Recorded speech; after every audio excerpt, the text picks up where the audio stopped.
So I want to think about the eternity of God. Or eternity. We tend to think of eternity as something which never ends, and we have some conception of that.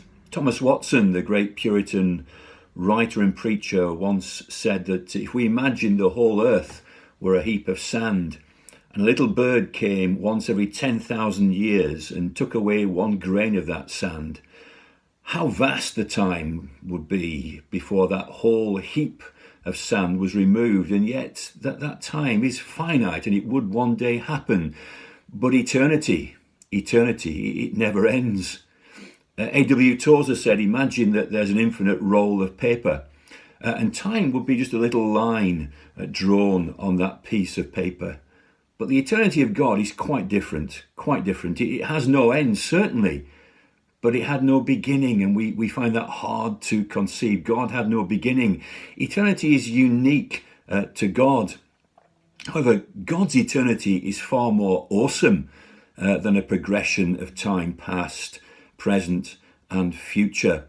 For God is the eternal present. God chooses this name, I am that I am. He has, in a sense, no past and no future.